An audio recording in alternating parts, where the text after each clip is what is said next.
I love Symmetry. I'm not sure exactly why, but I've loved it since I was a kid. Most children are messy and forgetful of their things. Not me.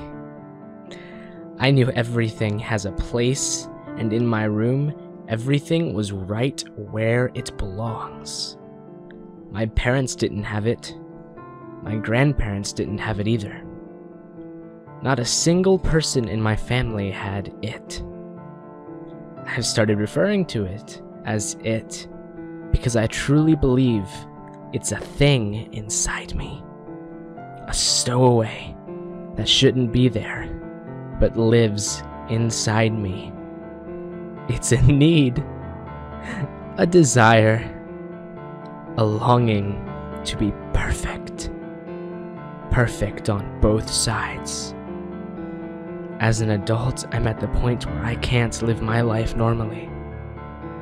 I can't keep a job. Women don't stay with me because they can't handle it. Honestly, I don't care when they leave. They're messy and make things difficult.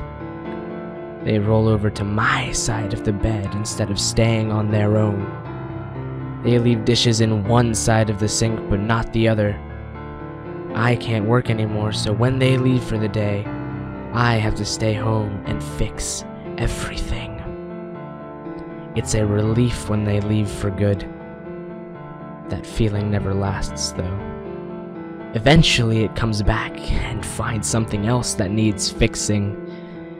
You may be asking, why would I seek out a relationship to begin with if I can't stand them?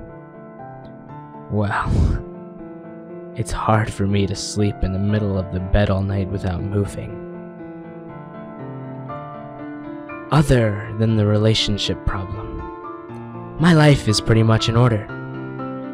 I say pretty much because there is one last issue that must be dealt with. You see, I have what's called heterochromia iridum, or two different colored irises. My right eye was a cornflower blue, my left, pale green. Both my parents have cornflower blue eyes, my siblings and cousins as well. My green eye is the broken one. It makes me unbalanced. Every time I look at myself in the mirror, it stares right back at me. It's all I think about now. Everything is in its right place, except my green little mistake.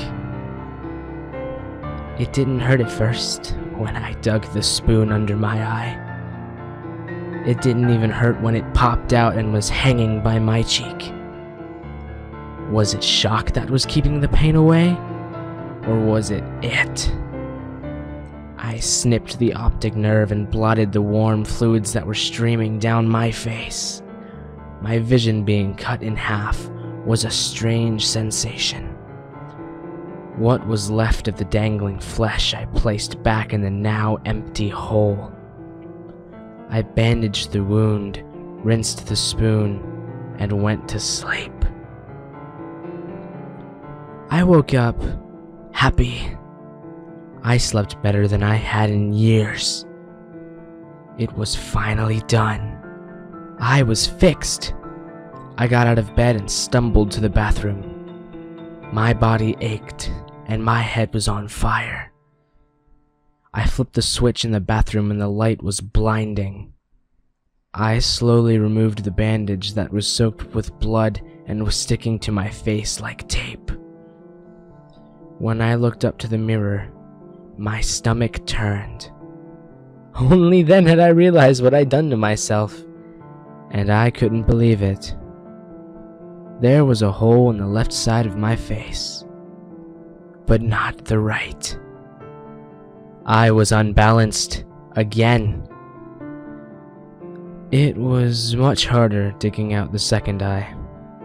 My hands were shaky, and when I dug the spoon in, I missed several times. puncturing my pupil 3 times before I got it in the right place. Once the eye popped out, I reached for my scissors to finish the job. The blood from the previous night had dried on the blades, so the scissors didn't cut very well. You know when you were a kid in elementary school, and your teacher made you cut construction paper for art projects? Did you ever try to cut too many pieces at once, but the scissors couldn't take it? The blades would kind of fold over each other and the paper would get pinned between them. That's what happened with my eye. The optic nerve was pinned between the 2 blades. It was stuck, and as I tried desperately and frantically to make it unstuck, I slipped on the blood and started falling to the floor. Reflexes kicked in, and I let go of my eye to try to break my fall with my hands. The weight of the stuck scissors on my hanging eye was unbearable. I knew I couldn't stand it long enough to make it to the kitchen to get a knife. So I pulled it straight out of my head. I felt the flesh tear from inside my skull. I felt it rip and spew liquids everywhere. I knew I was crying, but there was no telling the tears from the blood from the ocular fluid. When I heard the wet slap of bloody flesh against the tile floor, I knew I was done. I knew it was done. I could live my life now without having to see people's awful, messy, uneven lives. The relief washed over me, and I knew it would last this time.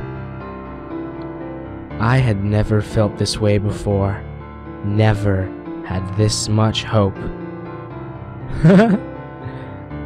As I laid in my bathroom on that cold, wet, sticky tile, I smiled for the first time in years.